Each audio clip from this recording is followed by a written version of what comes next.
Bonsoir à tous, on est très heureux d'abord de vous accueillir et on vous remercie d'avoir bravé le vent, le froid et les grèves pour être avec nous ce soir.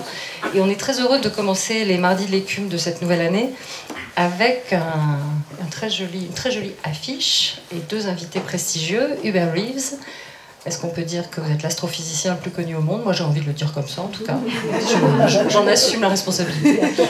Et Agnès B, une femme qu'on a envie de ne pas définir tellement elle est multiple, donc elle va nous le raconter, mais on vous connaît beaucoup pour les vêtements. J'ai pas envie de dire créatrice de mode, vous nous expliquerez aussi pourquoi vous préférez qu'on vous appelle styliste.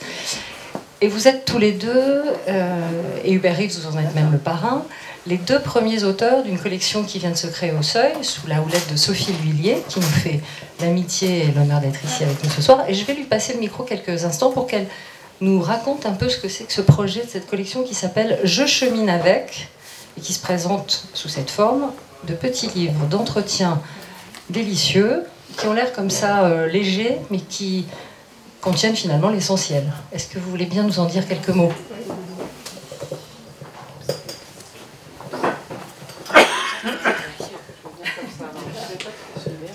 Bonsoir à tous, merci d'être ici et merci beaucoup à la librairie et à Hélène de nous accueillir tous les trois quand même ce soir. Donc en deux mots, cette collection Je chemine avec, c'est une collection d'entretien qu'au départ j'ai pensé pour les jeunes adultes pour essayer de les aider à penser et à réfléchir à leur avenir. Voilà, donc l'idée c'était de leur présenter, de partager le parcours de personnalités qui me semblait tout à fait intéressante par la liberté qu'elles avaient eue dans leur choix, mais absolument pas comme des modèles à suivre, mais comme des exemples de possibles à imaginer, voilà, comme des exemples de possibles. Voilà, l'idée c'est de les amener à réfléchir à leur propre moteur personnel en s'inspirant de lectures, de parcours formidables. Voilà, tout simplement. Bon, voilà. Vous enseignez le mot, le parcours atypique. Tout à fait. Et alors effectivement, ce sont, à mon sens, des parcours atypiques.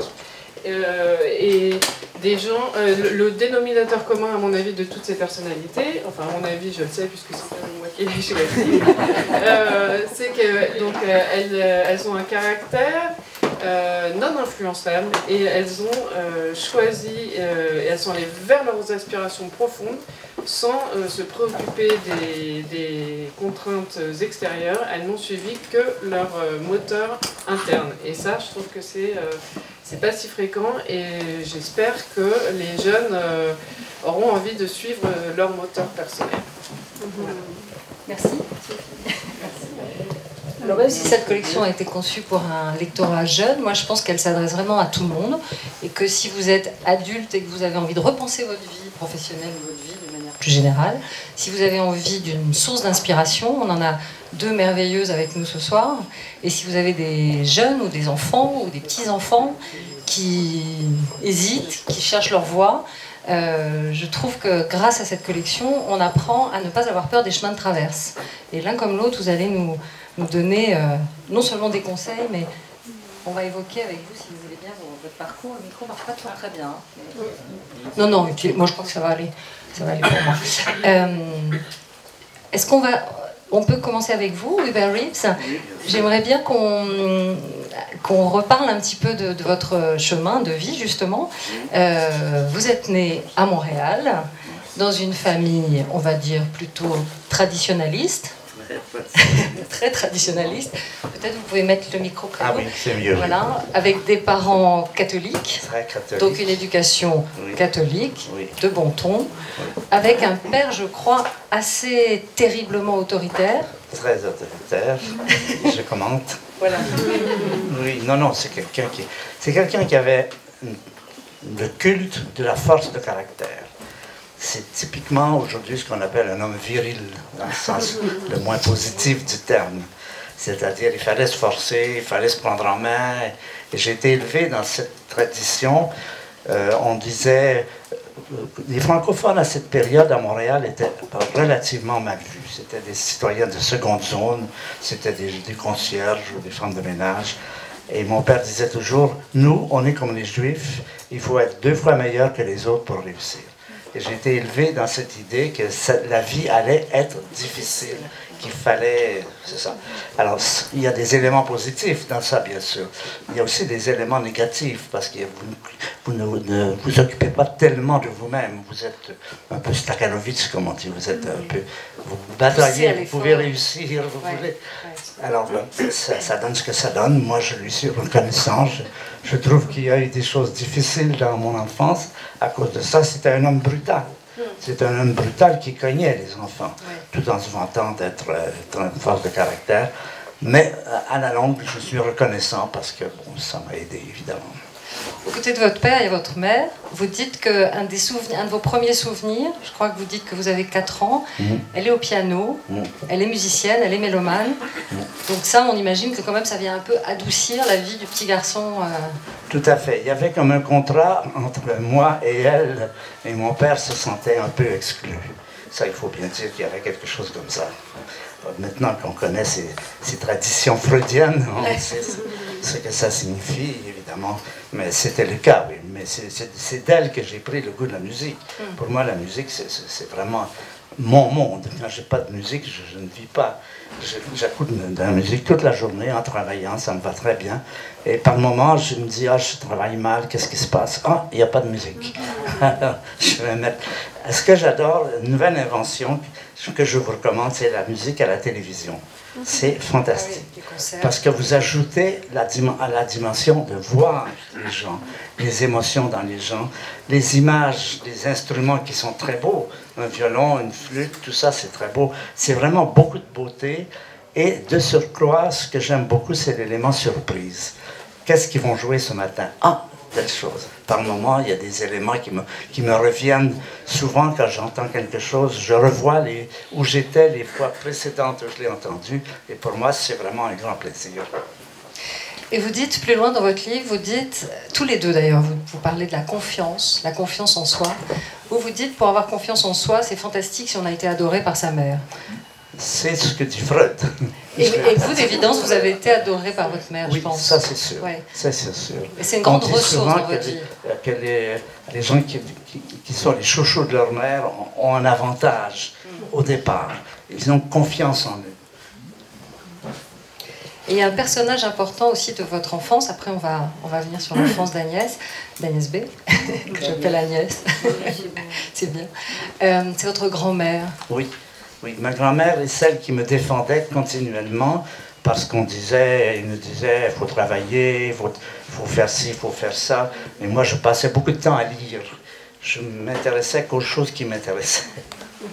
Et ma grand-mère prenait ma défense. Vous dites aussi qu'elle est une conteuse. Une conteuse fabuleuse, elle était connue. Les enfants venaient du village, venaient entendre ses contes. Et elle avait cette façon de conter qu'elle appelait broder. Et broder, ça veut dire, vous commencez par le petit pousset, bien sûr.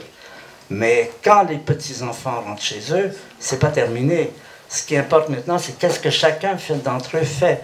Alors, il y en avait un qui devenait Riquet à la houppe, l'autre devenait le prince charmant, et ça continuait comme ça, et c'était un monde absolument merveilleux, j'adorais.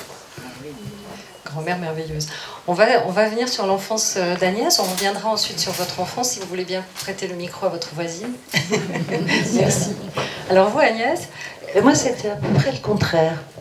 Il y a pas mal de similitudes dans vos parcours et aussi des choses très différentes. Vous êtes née à Versailles. Je suis née à Versailles, j'étais la seconde de 4 enfants nés en 5 ans.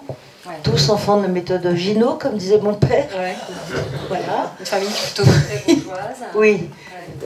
Avocat, bâtonnier 2 fois, mon arrière-grand-père bâtonnier aussi. Et ma mère ultra sévère. Très sévère. Et votre mère, donc Et moi, j'étais la fille préférée de mon père, c'était entendu. Et mes sœurs étaient vraiment mignonnes d'accepter que je sois la fille préférée, mais c'était comme ça, c'était entendu. Parce qu'on avait le même caractère, en fait. Mon père et moi, ils s'intéressaient tout le temps à plein de choses. Tout le temps. Et il m'a fait aimer les choses. vos parents vous prénomment Agnès et votre mère vous surnomme Agno. J'ai failli m'appeler Sylvie.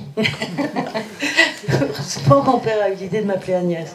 Merci. Elle vous surnomme Agno, votre mère. Alors, tout le monde m'appelait Agno. Il y a encore des gens qui m'appellent. Et alors on pense Agno, comme ça on se dit, on vous imagine, petite Agnès, blonde, délicieuse, sage. Mais en fait, au fond, si, j'étais très sage. Vous êtes mais ma mère, un agneau rebelle, en vérité. Sans doute, ma mère disait... comment elle disait? Mon agneau est un phénomène. C'est-à-dire qu'elle ne comprenait pas, et je comprenais qu'elle ne me comprenait pas vraiment en disant ça. Voilà. Parce que j'étais très sage et je m'occupais de mes frères et sœurs. L'école, bon, ça allait. Beaucoup au service des autres, hein, très vite. Ben oui, parce que ma grande sœur travaillait. Laissez votre grande sœur travailler. Alors toujours, j'ai entendu ça. On avait 18 mois de différence. Mais du coup, moi, j'étais... comme dans les filles du Docteur Moche, moi, j'étais Joe. Plus libre. Vous voyez les 4 filles du Docteur Moche? Bien sûr. Je me sentais Joe, moi. Je me sentais un peu aussi garçon. J'aimais mieux être avec les garçons qu'avec les filles, tout ça. Oui. Et alors, vous allez à l'école dans un cours? Oui, au cours Gufflet, où il y avait des profs formidables. C'était vraiment des humanistes. Hein. Je me souviens de monsieur Marc, mon prof de français, que j'adorais, un grand monsieur à moustache blanche, qui me faisait faire le latin et le français. Et j'ai adoré être son élève. Et je crois qu'il y a aussi une prof de dessin qui va un peu changer le cours de votre destinée. Oui, il y a une prof de dessin qui dit, mademoiselle Véban, qui dit à ma mère, il faut absolument qu'Agnès fasse du dessin. Alors du coup, j'étais aux Beaux-Arts à Versailles, je faisais jusqu'à 9 heures de dessin par semaine. Et là, vous rencontrez c'était mon endroit le plus calme, le plus merveilleux, c'était dessiner au crayon, voilà, c'était génial. Il y avait aussi un professeur qui vous aidait. Oui, j'avais monsieur Bontou qui était très gentil. Alors Bontou, le nom est fantastique. Il était très gentil, monsieur Bontou. Et voilà. Donc on décèle ce talent assez précocement chez vous, en tout cas, ce talent de dessin. dessin. Ma mère que j'aimais beaucoup dessiner, voilà. Mais moi j'ai le sentiment que de votre enfance, Versailles tient une place très importante, et je dirais même le château de Versailles, le parc. J'ai été élevée dans le parc. Je suis née à 150 mètres du bassin de Neptune. C'était notre square. On était au bassin de Neptune, on faisait les roulades l'été dans les pentes là. Comme votre jardin, en sifflé fait. par les gardiens. Quand j'avais 5-6 ans, je roulais comme ça en pente. Puis je faisais les marmousets dans l'allée de marmousets. Je me mettais sous la vasque avec les bras en l'air, parmi les 3 bébés qui tenaient la vasque. Je faisais ça quand j'avais 4 ans, 5 ans. C'est-à-dire que Versailles, pour moi, c'est un endroit à nous. C'était un endroit à nous. L'hiver, il n'y avait personne et on allait à la Petite Provence, là, en haut de l'allée du Marmouset. Ça s'appelait la Petite Provence parce que c'était en plein soleil l'hiver. Et on allait là avec une gardeuse, avec mes frères et sœurs, voilà. Vous parlez du vélo aussi dans le parc. Alors le vélo autour du canal. L'exaltation. Je prenais mon vélo quand j'avais un chagrin. Je dis tout ça, je sentais les larmes qui étaient horizontales, ligne froide au-dessus de mes oreilles parce que j'étais à fond autour du canal comme ça. Oui. Mais ça me faisait du bien, ça me remettait d'aplomb. Oui. Et puis la musique aussi, ça me remettait d'aplomb. Et un jour, j'ai entendu le Requiem de Mozart, j'avais 12 ans. J'étais toute seule à la maison après l'école et je mets la radio et j'entends le Requiem de Mozart. Et j'ai été bouleversée. Je me suis dit, j'ai envie de mourir et d'aller voir Mozart au ciel. C'est ce qu'a dit aussi Einstein, figurez-vous. Un jour, je l'entends dire ça. Je me dis, mais voilà, j'ai la même pensée qu'Einstein, c'est vraiment. Il a dit la même chose. Et voilà. Donc la musique, c'est vrai que ça compte énormément. Dans ma famille aussi, et ça comptait beaucoup. Et j'aime toujours la musique, toutes sortes de musique, vraiment. Et puis vous en parlez un peu dans ce livre, Je chemine avec, et vous en parlez un peu plus dans un livre qui est sorti chez Bayard qui s'appelle Je crois en l'âme. Vous êtes très croyante, et à Versailles, il y a un autre lieu qui est cher à votre cœur, qui est la cathédrale Saint-Louis, où j'ai le sentiment que c'était un autre refuge, en plus du parc. Oui. Mais c'est un peu compliqué. Il y avait un prêtre qui m'aimait trop. Ah, bon. Mais j'aimais beaucoup y aller quand même, et j'ai gardé la foi, et j'ai toujours aimé cette personne, malgré tout, mais bon. Ça fait partie des histoires des petites filles d'il y a 50 ans, maintenant, 10 ans, 20 ans, 30 ans. C'est malheureusement des histoires qui arrivent aux petites filles, aux petits garçons, et beaucoup trop, et qui ne devraient pas arriver du tout, parce que ça marque à vie. Voilà. On en reparlera peut-être tout à l'heure. Si vous... Et ma mère était très sévère, c'était le contraire chez moi. Ah oui. Taisez-vous, ce que vous avez à dire n'a aucun intérêt. Voilà. Donc, si elle est psy dans la salle, c'est intéressant parce qu'on a un petit garçon adoré par sa maman et une petite fille adorée par son père. Donc vous êtes tous les deux des sujets, sujets de rêve pour la psychanalyse. On va revenir à vous, Hubert. Vous avez parlé de la lecture et vous disiez j'adorais lire. Et alors dans votre livre, vous parlez d'un grenier à merveille. J'ai l'impression que ce grenier à merveille, justement, il a joué un rôle clé dans votre existence. Oui, c'était une maison de campagne qu'on avait près de Montréal, près d'un grand lac, magnifique lac. Et il y avait un grenier. Et mes oncles, à la fin de leurs études, balançaient leurs livres dans les valises qui étaient dans la poussière. Et moi, c'était un de mes plaisirs favoris, c'était de monter là-dedans et d'aller fouiller ces livres. Et en particulier, c'est comme ça que je me suis intéressé à l'astronomie. La première fois que j'ai vu des livres d'astronomie, j'étais fasciné. Et ça, c'était ma passion d'aller m'asseoir dans le grenier. Il faisait très chaud et de lire ces livres. Donc c'est grâce aux oncles que vous êtes devenu astrophysicien, on pourrait dire? Oui, en ce sens-là, je ne sais pas s'ils le savent, mais ça, c'est une autre question. C'est une autre histoire. Vous aviez un ami aussi à l'école avec lequel vous avez commencé à dessiner des constellations, les cartes du ciel. On a fait un télescope ensemble. Ouais. On a poli un miroir, fait un télescope. On a même pris des photos. C'était pas génial parce qu'il y avait beaucoup de vent et puis on voyait Jupiter qui bougeait tout ça tout sur l'image. Alors on a fait ce qu'on a pu pour essayer de... Mais le télescope était fait dans un tuyau de poêle, c'était pas vraiment ce qu'il y avait. On a fait, ça marchait. Et votre père, très, très brutal, comme vous le racontez, malgré tout, il y avait une chose que vous avez partagée avec lui, c'est de regarder les étoiles la nuit. Oui, c'est ça, c'était tout à fait pour lui très important de nous réveiller et de nous dire, venez voir, il y a Jupiter, il y a Vénus, ou des choses comme ça. Et ça, c'est une impression qui est très gravée, d'être réveillé par son père la nuit. La nuit, les enfants s'adorent. Si le père vient vous réveiller pour dire, viens voir, ça vaut la peine, alors là, vous êtes pris. Donc il y avait quand même un partage de la beauté malgré tout. Oui, non, mais je lui suis très reconnaissant. Comme je dis, je t'ai peut-être parlé de façon négative. Non, pas du tout, une ligne dans le livre. Je lui dois beaucoup. Hein. Après, vous dites aussi que vous êtes tourné vers les sciences pour avoir votre domaine à vous, justement, qui ne soit pas sous sa domination, comme on pourrait dire. Je craignais, je voulais rien avoir avec lui sur le plan. Donc j'ai choisi, c'est pas la seule raison, mais ça tombait bien, de faire de la science parce que je savais qu'il n'y comprenait rien. Là, vous étiez parfaitement protégé. Et donc, vous commencez un cursus scientifique assez prestigieux. On peut l'évoquer peut-être un peu rapidement, mais vous allez étudier à McGill, à Montréal. J'ai étudié à l'Université de Montréal en physique atomique. McGill, c'est l'université anglaise de Montréal, où j'ai fait de la physique moléculaire. Et ensuite, j'allais aux États-Unis, à l'Université Cornell, pour faire de l'astrophysique nucléaire. Et ce qui était intéressant, c'est qu'à cette époque, c'était juste après la guerre, bien sûr, et les professeurs de Cornell étaient des gens qui étaient dans le Manhattan Project, c'est-à-dire ceux qui ont fait la bombe atomique. Et ils avaient été, à la fin de la guerre, ils ont été congédiés, ils ont été embauchés. Et ça, c'était fascinant pour parler de cela, parce que c'était des professeurs qui étaient très proches de nous. On mangeait avec eux, on discutait, on leur demandait comment vous avez vécu ça. C'était tout à fait passionnant. Et vous dites que vous êtes tourné vers cette physique nucléaire, justement, à cause d'un professeur dont vous vouliez absolument suivre les cours. Oui. Donc c'est là on peut voir comment les chemins parfois prennent des directions peut-être inattendues, peut-être au départ c'était pas votre choix, mais il y avait ce professeur quand même qui vous plaisait beaucoup. C'était un vulgarisateur extraordinaire. C'était un infirme. Il avait des béquilles, il grimpait sur son estrade et il nous regardait, il avait un grand sourire et là il commençait. C'était le délire. On en criait. Tellement c'était drôle, c'était prenant, c'était fantastique. Et d'autant plus qu'il y avait ce côté, cet infirme qui avait ses béquilles et tout ça, ça faisait une ambiance extraordinaire.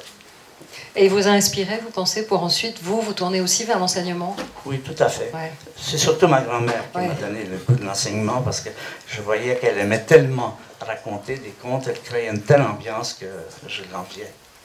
Vous êtes inspiré d'elle. Un sujet qui était intéressant, parce que les étoiles, tout le monde s'intéresse aux étoiles. Les étoiles, ça parle à la fois à la rationalité et à l'émerveillement. Toutes les facultés humaines sont prises. Si vous voulez faire la vulgarisation de molécules, je ne suis pas sûr que ça marchera très bien. Si vous parlez des étoiles, ça va marcher du coup, parce qu'il y a les deux domaines qui se rejoignent. On va revenir à vous, Agnès. Alors, vous quittez ce cours. Je voulais juste parler de Thomas Pesquet, notre explorateur du ciel. J'ai trouvé formidable comme il a partagé ce voyage. Ah oui? Il a envoyé des images tellement partout pour que tout le monde soit au courant.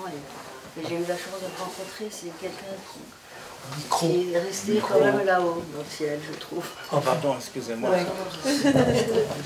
Oui, donc je trouve que Thomas Pesquet, il est resté un peu perché dans le ciel. Mais j'ai adoré la manière dont il a partagé son voyage. Voilà. Oh, oui, pour parler aux jeunes de ça, de là-haut, ça n'a pas été fait comme ça avant. Je trouve que c'était très généreux, très beau. Oui. Alors sinon... Alors vous êtes laissé aux Beaux-Arts en train de faire 9 heures de dessin par semaine. Oui. Et puis... Donc là, je sors de terminale. Bon... On va pas tout raconter dans le détail, mais quand même, ça a conditionné des choses. Bien sûr, on va quand même parler d'une étape importante, c'est que vous vous mariez à 17 ans. Voilà, c'est ça. Je sors de terminale et je me marie. Banal. C'est ça que j'allais dire. Ouais. Je me marie avec Christian Bourgois, l'éditeur de littérature étrangère. Grand éditeur de littérature américaine. Grand éditeur. 16 ans, j'étais fiancée, 17 ans mariée. J'ai travaillé chez Fournier pour m'occuper de le galeriste. Et puis j'ai eu des jumeaux pour mes 19 ans, et j'ai quitté Christian à 21. Voilà. Et vous dites dans le livre, je reprends ma liberté. Moi, c'est cette notion-là, évidemment, que je trouve intéressante, parce qu'on se dit, une jeune fille d'un milieu très bourgeois... C'est pas je la reprends, je prends ma liberté. Ouais. Oui, plutôt, je crois. Ouais. Oui. Vous prenez votre liberté. Bah oui, avec mes jumeaux sous le bras, et puis débrouillez-vous, débrouille-toi, quoi. Vous serez débrouillé, voilà. C'est comme ça que j'ai pas fait... ce que je voulais faire, je voulais être conservateur de musée, à cause de Versailles, à cause des Beaux-Arts. Je suis allée les cours de l'école du Louvre le soir. Donc j'ai pas été conservateur de musée, mais j'ai la galerie depuis 83, la galerie du jour. Ouais. Donc je dis que je suis styliste parce que moi je stylise les vêtements pour les gens. J'ai pas envie de faire de la mode, j'ai envie de faire des vêtements qu'on peut mettre pendant très longtemps et qui sont toujours bien et qu'on mélange. Bon, et styliser, on peut tout styliser. Voilà pourquoi sur mon passeport il y a écrit styliste. Voilà, c'est comme ça. Donc vous partez avec vos jumeaux sous le bras et vous allez, au bout de quelques années... Au 5e étage sans ascenseur. Pas tout de suite quand même, mais par des petits détours, par le journal Elle, vous êtes repéré parce que vous avez un très beau coup de crayon. Non, parce que je m'habillais qu'au puce, j'avais pas d'argent. Donc vous êtes repéré parce que bien vous avant la mode vintage, je m'habillais au puce. Bon, c'est comme ça qu'ils m'ont remarqué à Elle. Voilà. Et après, j'ai ouvert la boutique avec Jean-René de Fleurieux. Après avoir été styliste freelance. Alors vous ouvrez votre première boutique rue du Jour. La rue du Jour, la galerie du Jour, la galerie du Jour, qui va réouvrir bientôt. Rue Quincampoix, donc qui va déménager. Non, là, à la Fab. Réouvrir rue du Jour. À la Fab, là où je vais faire c'est un nouvel endroit. Nouveau projet. Ça, vous allez nous en parler. Oui. Parce que alors, on vous connaît comme styliste, donc on a compris, pas créatrice de mode. La mode. Créatrice, ça va pas. Créateur, voilà, les créateurs, c'est ailleurs. Quand ils ont commencé à appeler les gens de mode les créateurs, j'ai trouvé ça ridicule. J'ai jamais voulu être créatrice de mode. La mode vous passionne pas. Vous, ce qui vous intéresse, c'est de faire des vêtements. C'est de faire plaisir aux gens, de leur faire plaisir, de leur faire des vêtements qui durent, des vestes qu'on peut porter jusqu'à ce qu'elles soient très qu'ils aient confiance et tout. Bon, voilà, on en parlera pas trop de ça. Mais en tout cas, c'est ça. C'est comme ça que je suis connue d'abord. Mais j'ai deux métiers. Je suis vraiment styliste et galeriste. Voilà, alors justement, vous avez un œil pour l'art depuis toujours. J'ai toujours aimé ça. Depuis l'enfance. Vous avez ouvert cette galerie et puis là, très prochainement, je crois à la fin du mois, vous réouvrez un lieu gigantesque, d'après ce que j'ai compris, qui va s'appeler la Fab, qui va se trouver dans le 13e, rue Jean-Michel Basquiat. Place Jean-Michel Basquiat. Et c'est la Fab, c'est le fonds de dotation Agnès B. C'est pas une fondation, c'est un fonds de dotation qu'on a créé parce qu'on soutient énormément de choses, de causes, et tant mieux. Moi, je suis pour que les gens qui deviennent riches partagent. Bon, je le dis toujours. Je pense qu'il faut payer ses impôts et partager, voilà. Les linceuls n'ont pas de poche, disait ma grand-mère. Les linceuls n'ont pas de poche. Les linceuls n'ont pas de poche, disait ma grand-mère. Je l'aimais bien. Et comment est-ce que vous choisissez les artistes, par exemple? Comment est-ce que vous avez monté votre collection? Vous dites dans le livre, j'ai toujours fait confiance à mon œil. Non, j'ai fini par prendre confiance en mon œil, plutôt. Puisque j'ai vu que les artistes que je montrais, après ils partaient dans les grandes galeries, à chaque fois ils étaient récupérés. Et Yvon Lambert me dit, toi tu découvres et nous on fait le travail. Je dis, bon, d'accord, bien. Oui, mais j'aime beaucoup ça, j'adore rencontrer des nouveaux artistes tout le temps. Je sais pas, on a un contact facile, j'ai rencontré Basquiat, j'ai rencontré Keith Haring, des gens que j'admire beaucoup, et plein d'autres, et Jonas Mekas, et... Bon, plein de gens. On va pas parler trop des vêtements, mais vous avez fait beaucoup de t-shirts avec les artistes. Oui. Non, mais je veux dire, les artistes, vous les faites aussi entrer dans, je leur demande, votre ligne de vêtements. Je trouve ça bien je trouve que c'est très beau un t-shirt pour véhiculer une image, une pensée, quelque chose. Un jour, si vous avez envie de nous dire quelque chose sur un t-shirt pour la jeunesse, cher Hubert, ça serait un alors là, honneur. franchement, il y en a des citations dans le livre d'Hubert. Hein. Ouais. Et vous portez un très joli...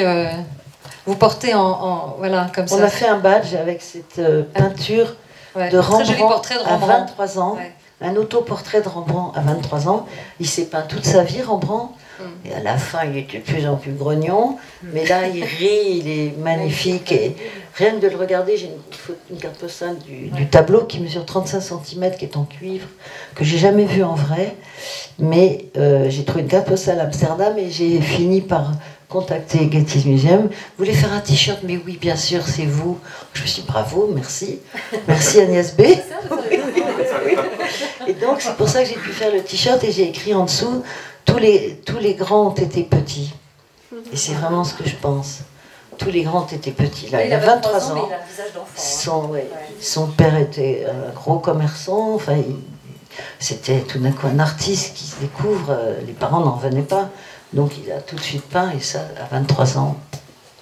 J'adore Rembrandt, de toute façon. C'est magnifique, son travail. Alors je pense que tous les deux, vous avez en commun l'amour de l'art, l'amour de la musique, l'amour du partage et de la transmission. Oui. Alors pour la transmission, on va revenir, si vous voulez bien, un peu sur votre carrière d'enseignant et de chercheur.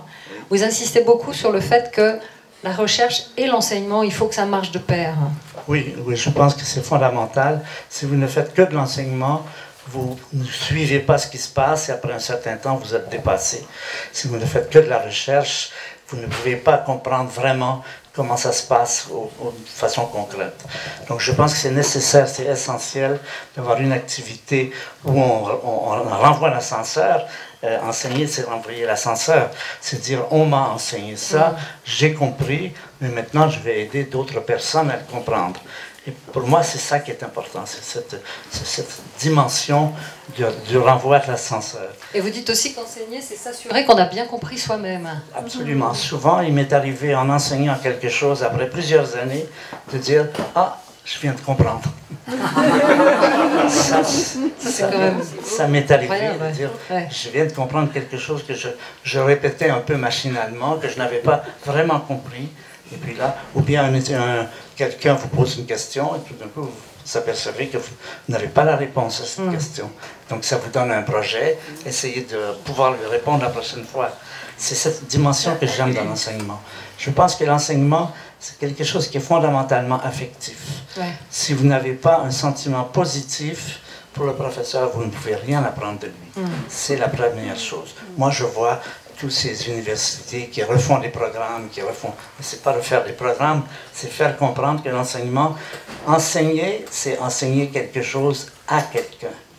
Et c'est aussi important de dire à quelqu'un. Je vais vous raconter une anecdote qui m'est arrivée. J'étais en Algérie, et je faisais une conférence dans une université de pétrole.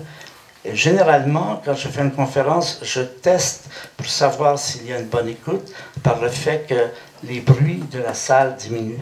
Au début, ça tousse, ça remue, ça... Puis avec le temps, vous apercevez, si ça marche bien, vous sentez que... Et je fais même l'expérience de baisser la voix et de voir si ça marche. Eh bien là, ça ne marchait pas du tout. Je faisais mon cours et j'apercevais qu'il y avait de plus en plus de bruit. Il y en avait tellement qu'à un moment donné, je me suis arrêté, j'ai dit, écoutez, je ne comprends pas, vous faites beaucoup de bruit, qu'est-ce qui se passe? Il y en a un qui me dit, c'est bien vous, ça, les Français. Je ne suis pas français, mais ça fait rien. C'est pas grave. C'est bien vous, ça. Vous venez bêtifier. Vous voyez, j'avais oublié que je parlais à des personnes, il y avait déjà un contentieux pour eux, qui considèrent, ces Algériens, que les Français les considèrent comme un peu bêta. Et à ce moment-là, j'ai compris que je n'avais pas fait attention à cela. Plus je parlais simplement, plus ils le prenaient mal. Au contraire de ce qui est la tradition. Alors j'ai dit, bon, ben écoutez, posez-moi une question.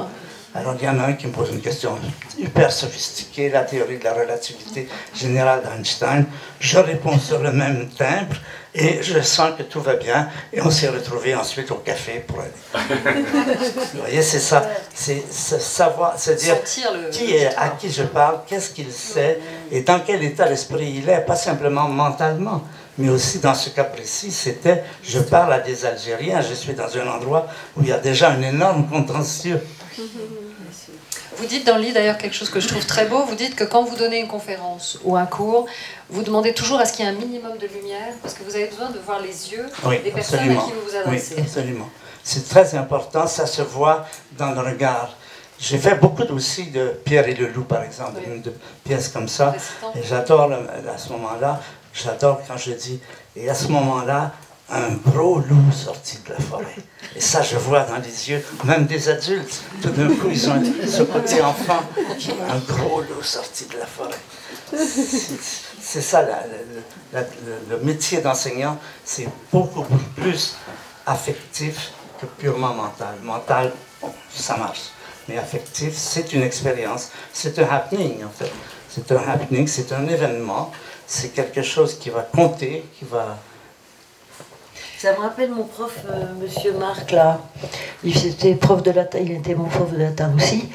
Et j'avais remis un devoir, et il me dit un thème, et il me dit conturbatus, c'est-à-dire troublé en latin. Troublé, c'est votre nom de Il m'appelle, oui, il m'appelle conturbatus. Vous avez fait votre devoir subcruré, mademoiselle. Ah oui. Subcruré. Alors, pour les non-latinistes, voilà, par-dessus la jambe. Par-dessus la cuisse, par-dessus la jambe. Subcruré. Il testait votre latin. Il testait, puis ça le faisait rigoler, parce qu'il a bien vu, il a tout de suite il avait compris, il avait pouffé de rire et tout, donc ça lui a fait plaisir que je comprenne son latin, l'occasion de ce mauvais devoir.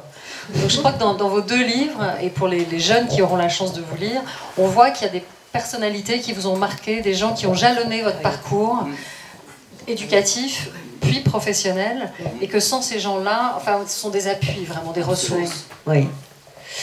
Je sais pas s'il y a des gens à qui vous pensez. Moi, Jean Fournier, par exemple, le galeriste, merveilleux galeriste, Jean Fournier, qui m'a fait comprendre beaucoup de choses. Je l'ai écouté, je disais rien, moi je l'écoutais beaucoup. Puis je voyais Antaille apporter ses œuvres à la galerie. Il faisait le catalogue des œuvres d'Antaille et j'étais stagiaire, j'avais 17 ans, donc c'était une école formidable. Après, il y a eu Dorothée Bis et Jacobson, où j'ai passé 2 ans à fond, sans vacances, sans rien. Mais j'ai appris beaucoup. Et j'avais déjà les jumeaux qui avaient 2 ans. Hein. Bon, ils allaient à l'école, à la cantine, à l'étude, les pauvres à 2 ans et demi, mais bon, ça allait. Élevé à la dure. Oui, mais comme Hubert. Mais on n'était pas malheureux, on n'avait pas du tout d'argent du tout. D'ailleurs, je sais ce que c'est que de ne pas avoir d'argent du tout. Et je ne regrette pas cette période. On n'était pas malheureux, mais on était dans l'espoir. Et cette période-là, je pense, vous a aussi éveillé, même si vous l'auriez peut-être été sans connaître cette période de Vache Maigre, aux besoins justement des uns, des autres. De comprendre les besoins des autres, très tout attentif. simplement. Vous dites qu'à 12 ans, vous avez été bouleversé par l'appel de l'abbé Pierre, par exemple. Ouais. Vous avez 12 ans, c'est l'hiver 54. Oui. Et vous entendez son appel qui est évidemment, que si on le réécoute, si vous avez la chance de pouvoir le réécouter, c'est malheureusement toujours d'une actualité fracassante et déchirante. Et donc on s'est mis à rincer les bouteilles des caves, ils voulaient des bouteilles et moi j'avais inventé de les laver, de ne pas donner des bouteilles sales à l'abbé Pierre. Alors au mois de janvier, là, on lavait les bouteilles au robinet dans la cour de l'immeuble à Versailles avec mes copains et on les mettait sur le trottoir pour l'abbé Pierre. Et plus tard, après, votre chemin va croiser celui de l'abbé Pierre. Oui. Le journaliste m'a demandé qui avez-vous envie de rencontrer, de faire un duo entre vous et quelqu'un. Il pensait que je dirais quelqu'un de la mode, pas du tout. J'ai dit l'abbé Pierre et c'était une rencontre formidable. Et un compagnonnage, parce qu'il y a aussi ça, une grande fidélité, des compagnonnages aux uns aux autres, aux collaborateurs. Lui était comme ça aussi. Il nous a choisis à 12 personnes pour continuer son œuvre, continuer à parler. Donc je suis souvent Emmaüs, la Fondation Abbé Pierre, tout ça. Et c'était marrant parce qu'il y avait Nolwenn, la chanteuse, Marie-Christine Barrault, les frères Cantona. C'était marrant qu'il ait choisi Mathieu Kassovitz, Marek Alter. Il y a encore d'autres, je ne peux pas dire tous les noms, mais c'était marrant qu'il ait choisi des gens très différents comme ça. Ça veut dire à quel point il était dans la vie, comprendre tout et ce qui se passe et tout. Et pour moi, j'étais vraiment honorée. Ça m'a fait plaisir qu'ils me choisissent dans cette bande de gens, d'ailleurs très sympathiques. Hein, vraiment. Voilà. Après, votre engagement vous a amené aussi à vous préoccuper des habitants de Sarajevo quand il y a eu cette guerre en Yougoslavie.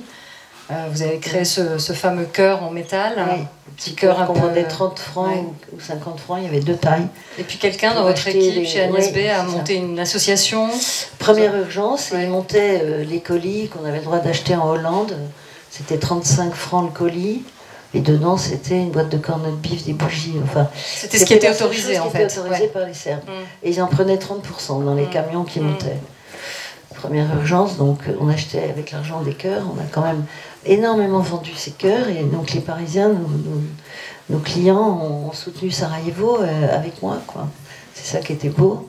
Donc vous êtes et je suis toujours restée je suis la marraine du festival de Sarajevo aussi. Ouais. J'ai aimé cette ville, j'y suis allée 19 fois, je crois, tous les ans, et juste après la guerre, et après je suis allée tous les ans. Et c'est des gens attachants, des gens... Donc on voit que l'un comme l'autre, vous êtes beaucoup dans le partage.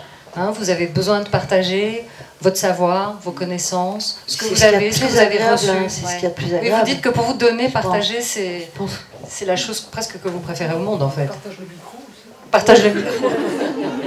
Mais on a besoin des autres, et ici, ils ont besoin de nous, on a besoin d'eux aussi. Le collectif, hein, vous insistez aussi tous les deux beaucoup sur le collectif.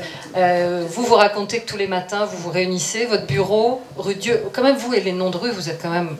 Vraiment, il y a une étoile au-dessus de votre tête, parce que vous ouvrez votre boutique rue du Jour, vous vivez rue du Cœur Volant, vous vous installez place Jean-Michel Basquiat prochainement, et votre bureau se trouve rue Dieu. Et rue Dieu, votre bureau, c'est une grande table, et les collaborateurs se réunissent, et on travaille ensemble. Voilà. Je donne mes dessins au fur et à mesure, comme ça. Le matin, vous avez ce que vous appelez 2 heures de rêverie. Oui. Donc vous créez dans la rêverie, moi ça, je trouve ça assez magnifique aussi. J'ai besoin de ça. Parle aussi, Hubert, la rêverie. Vous avez 2 heures de rêverie extrêmement productives, finalement. Oui, parce que j'arrive. C'est le partage à table. Oui, c'est ça. Ouais. J'ai fait la table elliptique, d'ailleurs. J'ai même dessiné la table. Vous voyez, je peux être styliste. Oui. On peut tout styliser, la preuve. Oui. Et vous, Hubert, donc vous parlez aussi beaucoup de la collectivité dans la communauté scientifique. Alors, avec ses bons et ses moins bons côtés. Ses mauvais côtés. Vous parlez aussi de façon très intéressante de l'université américaine au regard de l'université française. Est-ce que vous pouvez nous raconter un peu ça? Oui.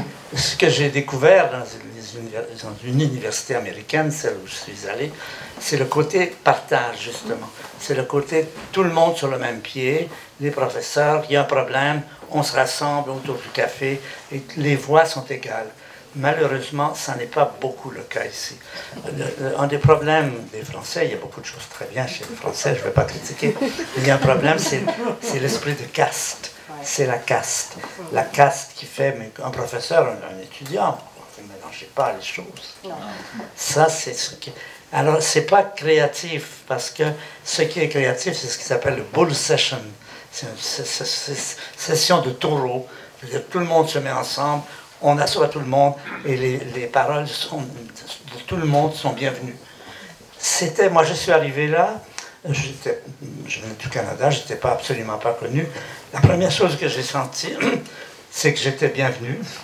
C'est que j'étais bienvenu, que c'était un lieu où on ne se contentait pas d'enseigner, mais on faisait des choses, que j'étais invité à participer. C'est ça l'impression fondamentale, c'est l'idée que les gens vous disent « mais on a besoin de vous pour résoudre ces problèmes ». Et ça, c'est extrêmement positif. Et c'est ça qui manque beaucoup à l'université française. L'université française, oui. J'ai essayé d'instaurer un peu, mais je n'ai pas eu vraiment de succès sur ce plan. Bon, je ne sais pas si... J'ai pas de réponse là. Et vous allez commencer à enseigner à Montréal et vous allez être invité à une bull session, comme vous dites. Une bull session assez incroyable en 62 à la NASA. Oui, oui, oui. Alors ça, c'est en 62, rappelez-vous, c'était la période des Spoutnik. C'est la période où les Russes lançaient leur premier satellite.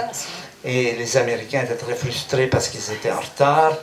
Et un jour, je me souviens, à New York, les gens étaient hystériques parce que les Russes venaient de lancer les Spoutnik et on entendait dans les postes de radio les tic-tic-tic des Spoutnik. Et les Américains disaient « les communistes sont au-dessus de nos têtes ».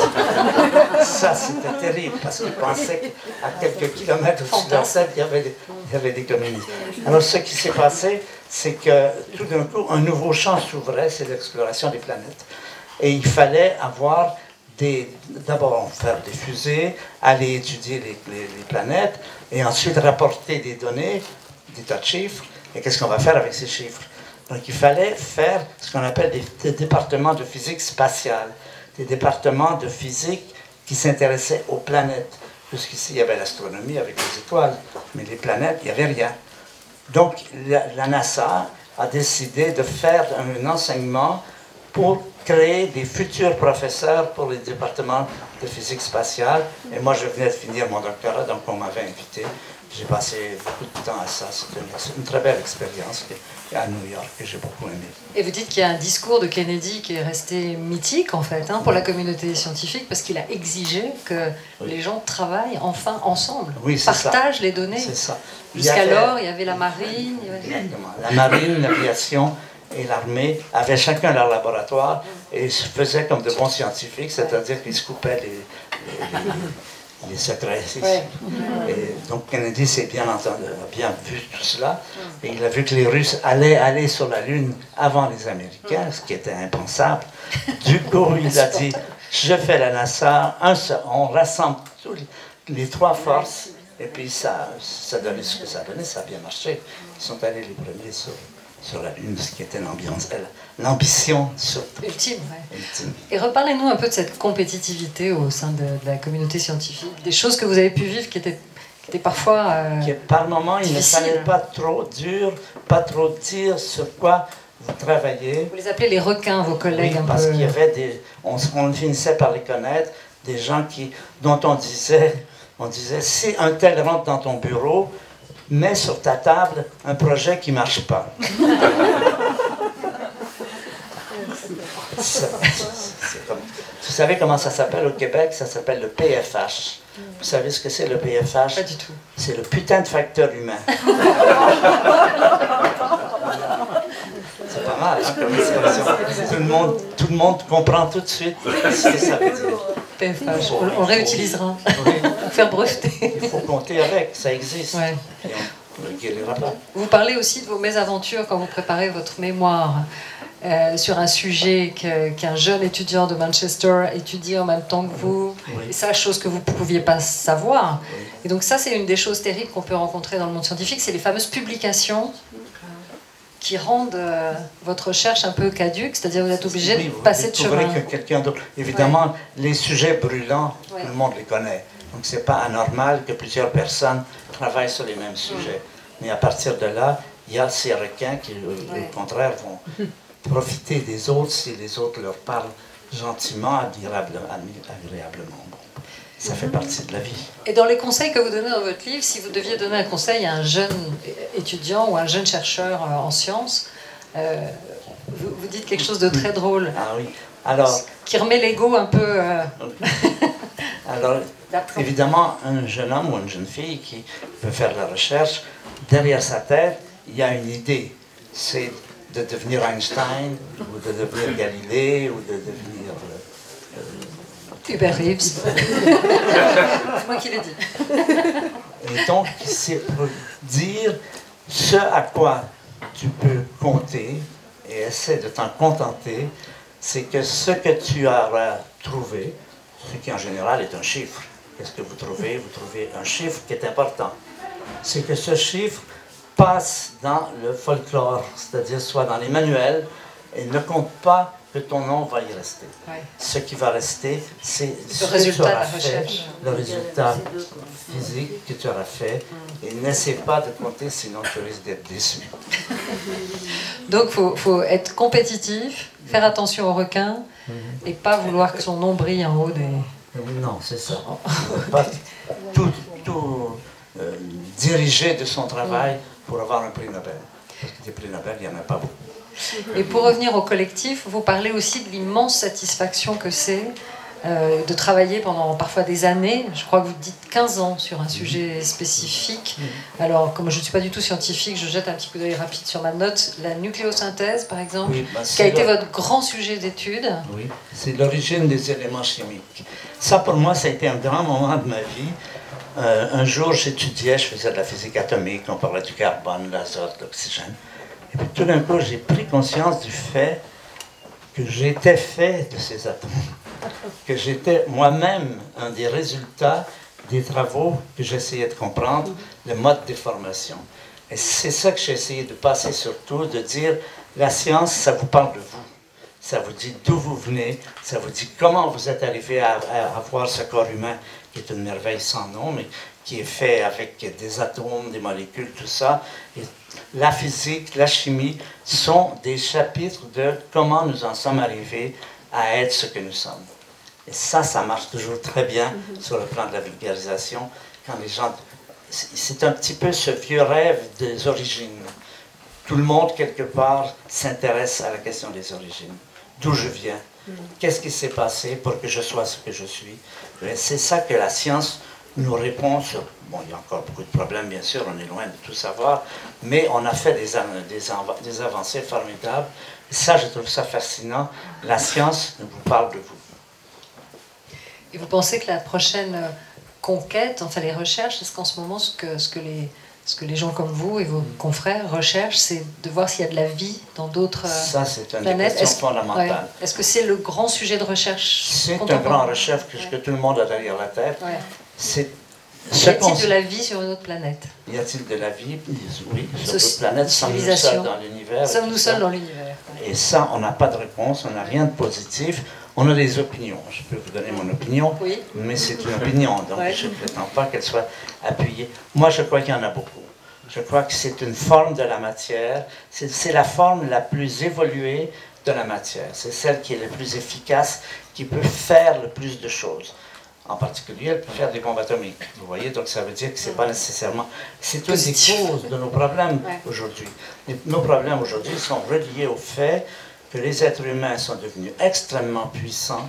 Ils sont capables de réchauffer la planète. Vous vous rendez compte, quand vous serez en avion la prochaine fois, regardez la mer en dessous de vous et dites-vous qu'on est en train de réchauffer cela. C'est fantastique. De l'eau. Il y en a de l'eau sur notre planète. On est aujourd'hui capable de réchauffer l'eau. C'est très positif et ça peut être très négatif. On a fait des arsenaux de physique, de bombes atomiques. En 1983, il y a eu un événement, c'était pendant la guerre froide, et à cette période, les militaires avaient une façon de décrire la puissance nucléaire, les arsenaux nucléaires. Ça s'appelait the overkill power.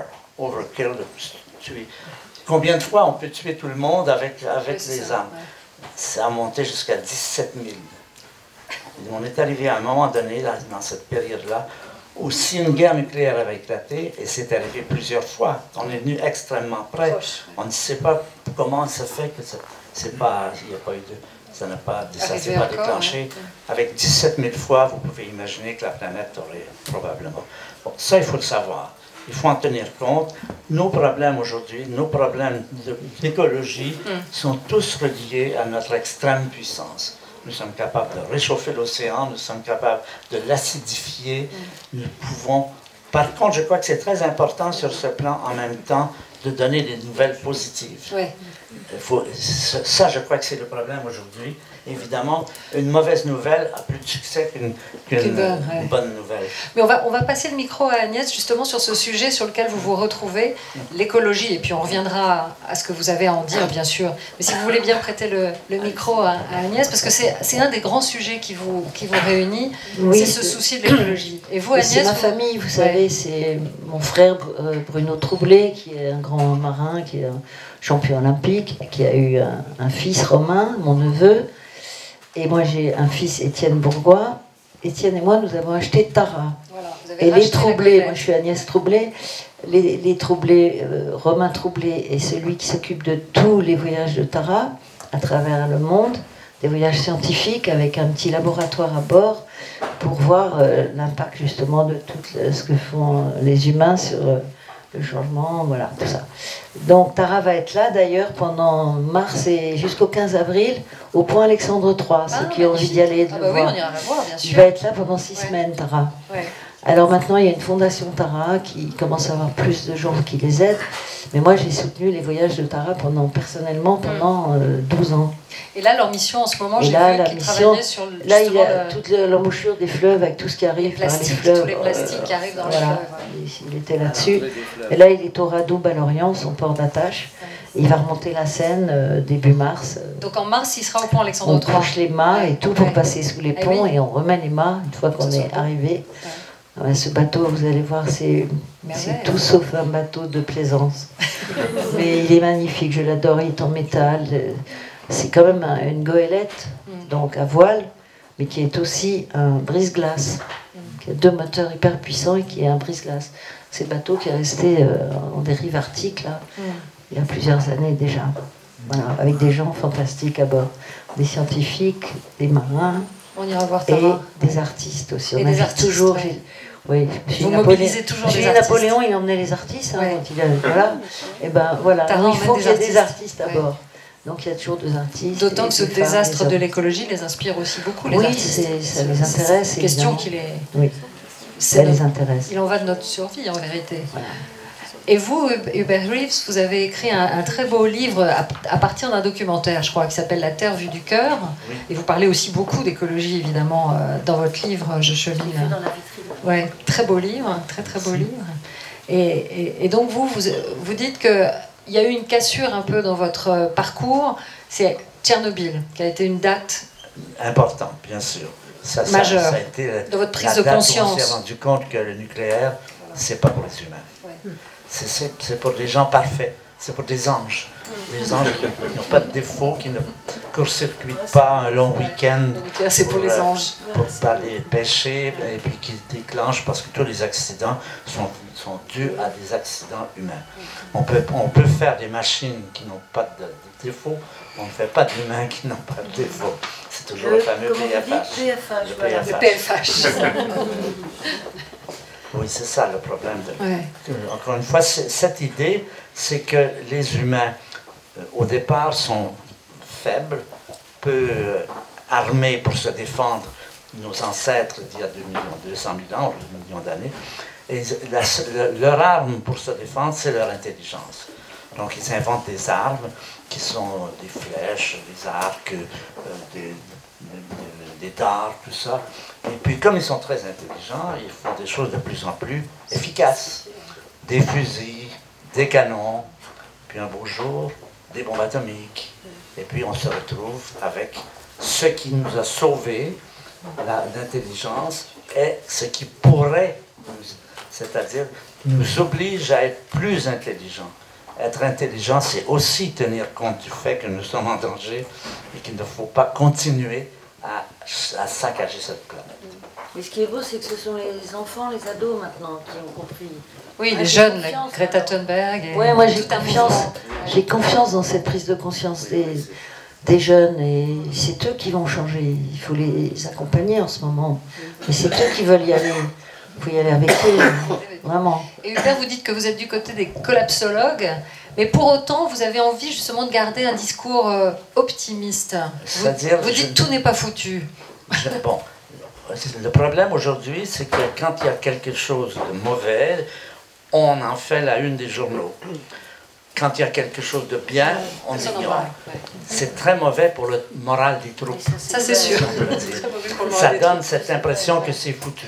Ça donne cette impression qu'il n'y a rien à faire. Et ça, c'est le principal danger. Bravo. Par exemple, je vais vous dire une bonne nouvelle que probablement personne ne connaît.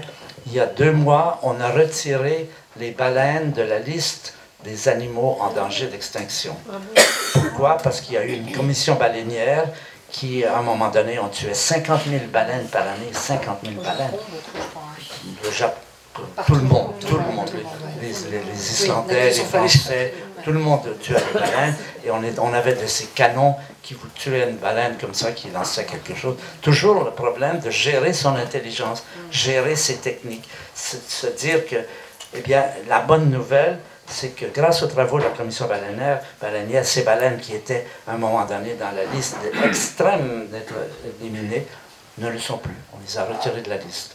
Vous voyez? Il y a des bonnes nouvelles. C'est très important pour les gens, pour le moral, de savoir que nous sommes dans un combat, dans un très grand combat pour sauver la planète. L'objectif, c'est de garder la planète habitable. Ouais. C'est aussi simple que ça. Garder la planète habitable, ça, c'est pas garanti. Ça, vous savez, vous en entendez parler tous les jours à la télévision, dans les journaux. Ce qu'on ne sait pas toujours, c'est qu'il y a eu des progrès réels. Les castors sont revenus en France. Il y a beaucoup d'animaux comme ça qui sont revenus et beaucoup de choses qui sont positives. Et il faut le dire. Il faut tout dire. Il faut dire la vérité. Vous dites, nous devons abandonner cette idée entretenue pendant des millénaires que nous serions l'espèce élue et vivre en harmonie avec les autres espèces.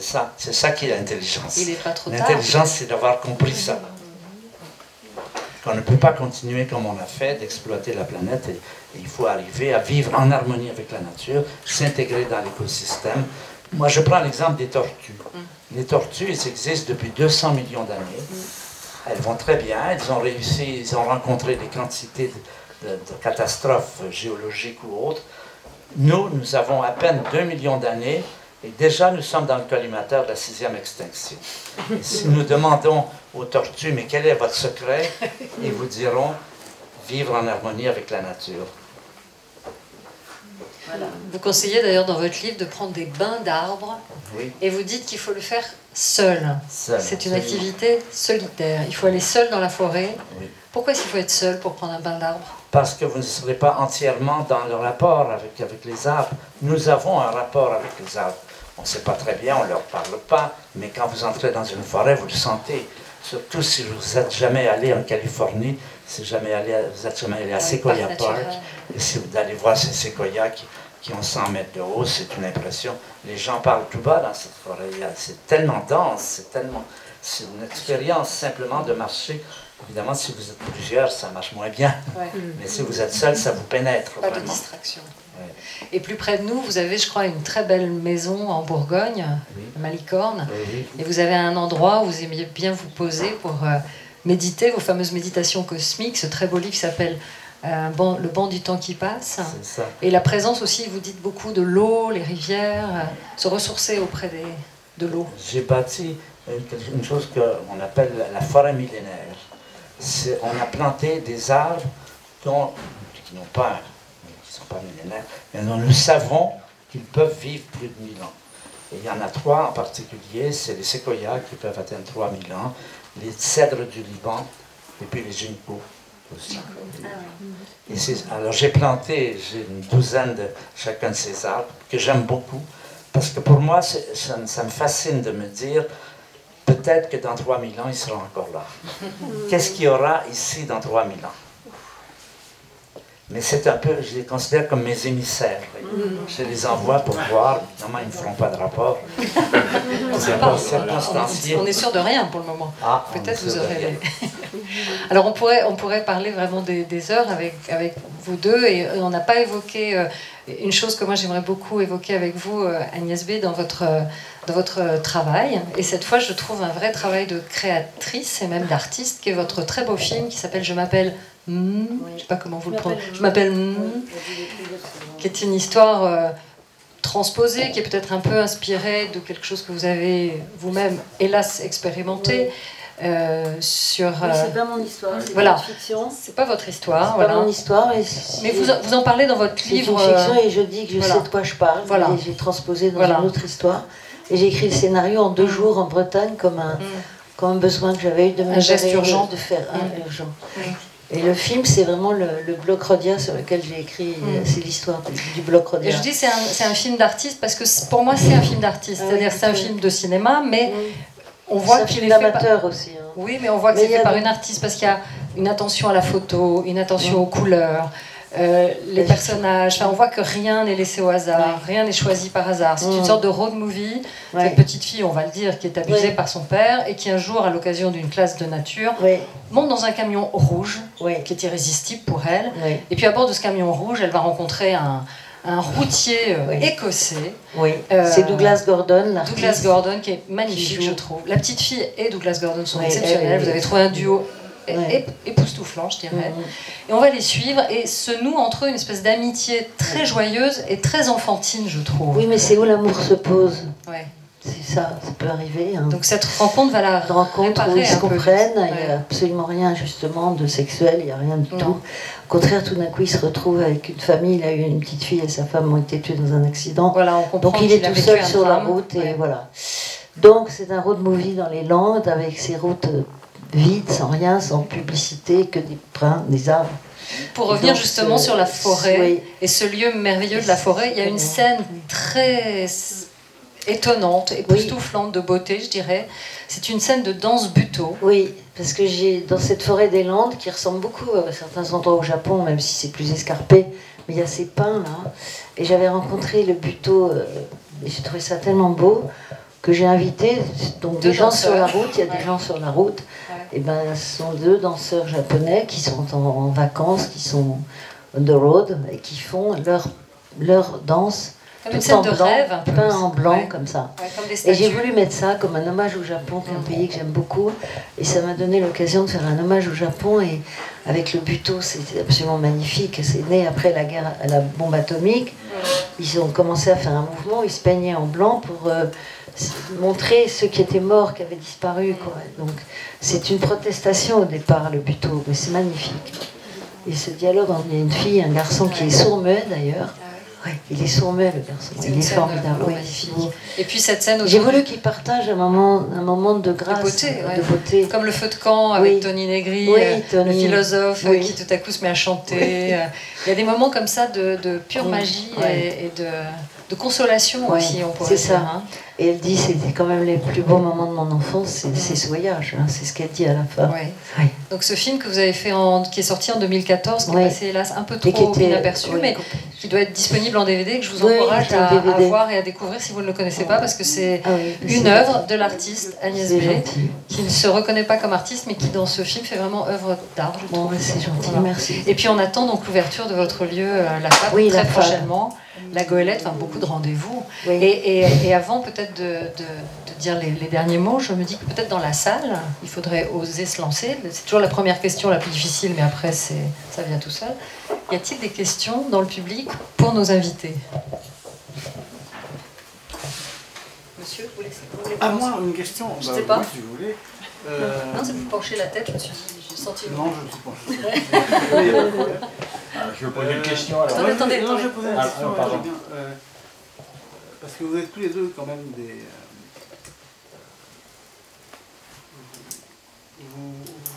Vous utilisez ce qu'il y a autour de vous pour créer quelque chose, même si vous ne voulez pas qu'on vous appelle une créatrice.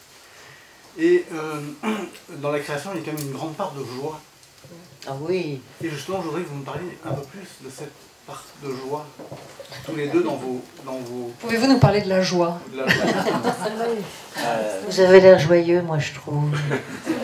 Vous l'êtes assez tous les deux. Hein. Et quelque chose de l'enfance aussi, je trouve, chez tous les deux. C'est peut-être plus quelque chose que l'on sent, quelque chose que l'on peut commenter. Je ne sais pas vraiment quel mot mettre dessus, mais je sais quand je le sens.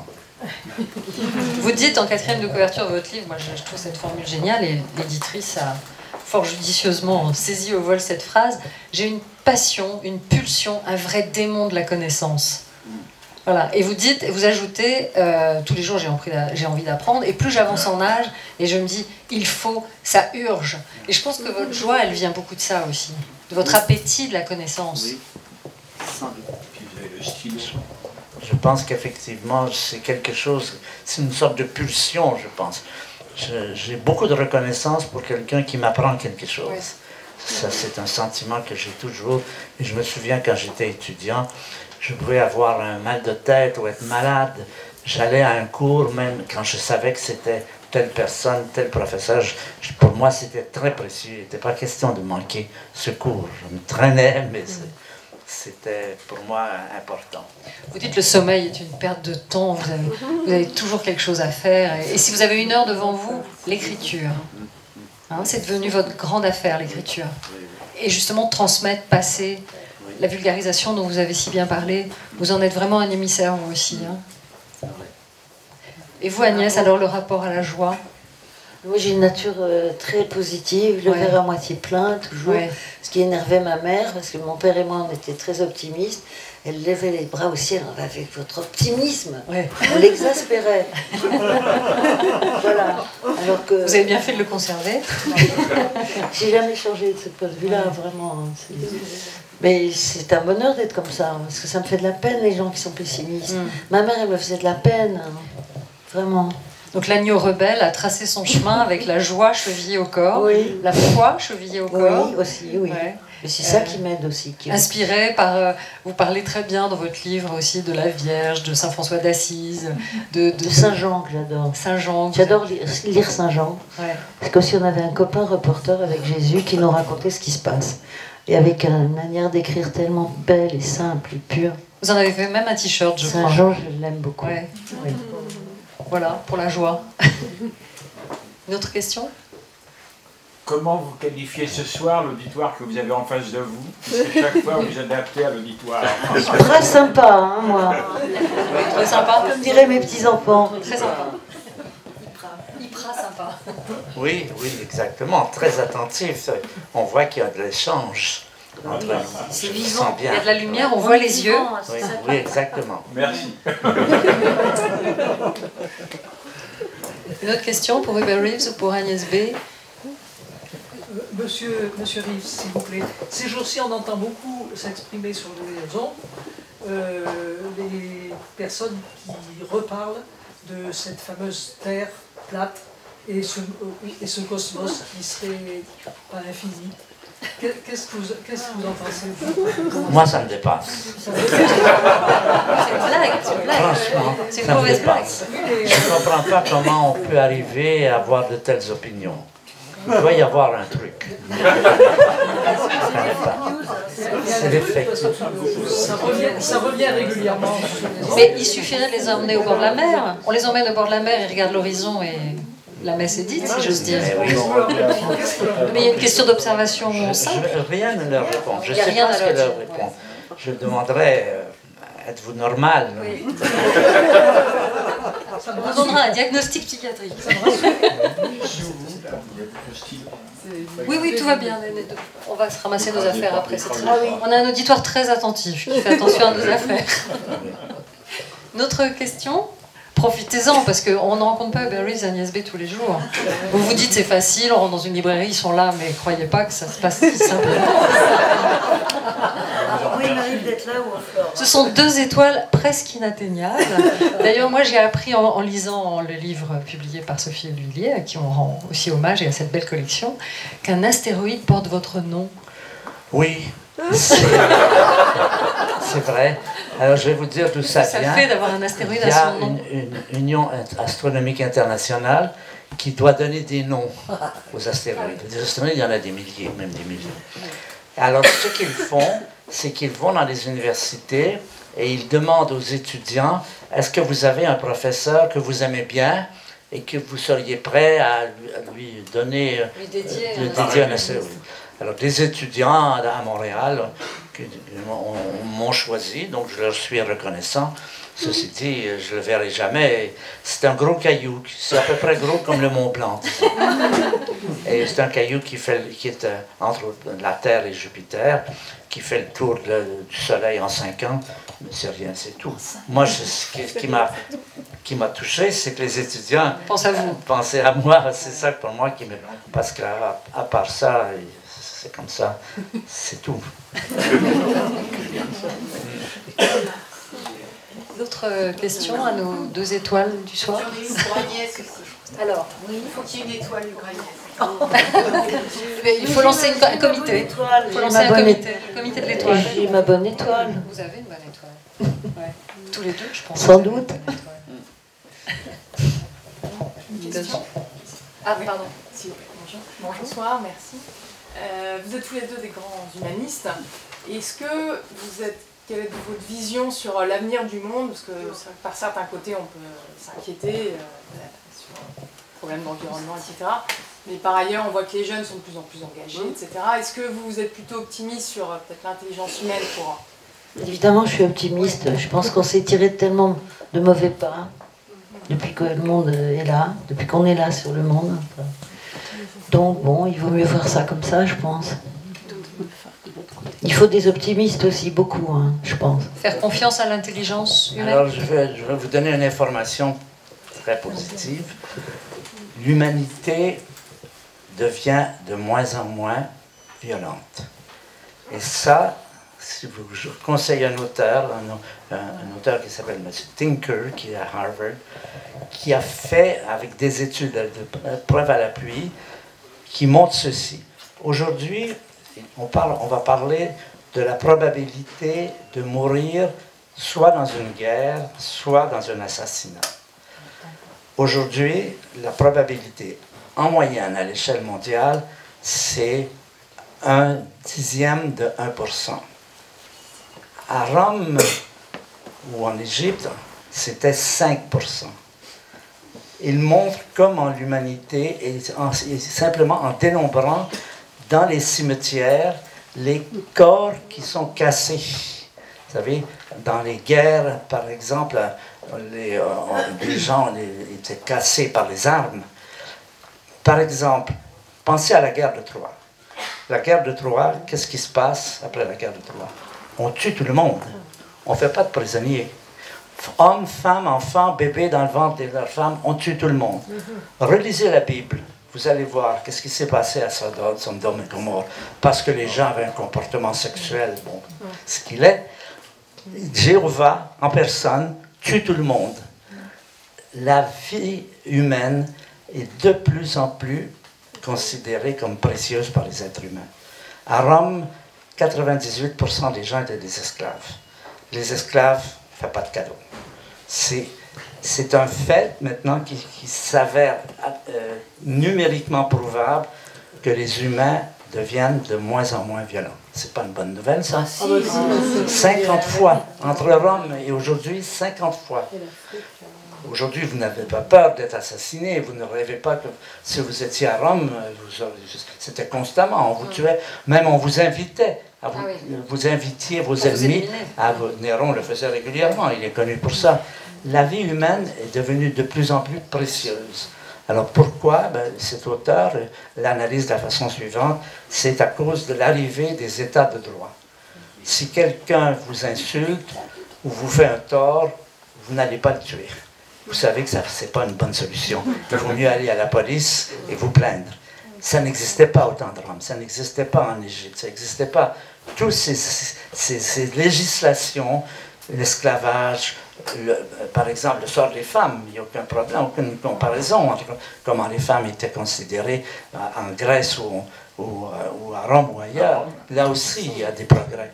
Donc, voilà, je vous invite à regarder les choses positives. On peut dire qu'on est sur une voie de progression, qu'il y a encore beaucoup de progrès à faire, mais qu'on est quand même sur un chemin de progression. Tout à fait. Je voulais parler des Ouïghours des Ouïghours et des Rohingyas, quand même. Hein? Oui, mais là, on est sans les tuer. Non, mais sans les tuer, on leur lave le cerveau aux Ouïghours, en ce moment, en Chine. Et ça, c'est pas les tuer, mais c'est les tuer moralement. Donc c'est une autre forme. Oui. Non, mais je suis très très contente de cette bonne nouvelle chez Hubert Reeves. Vraiment. Mais c'est vrai que cela, ça m'inquiète. Je m'inquiète pour eux beaucoup.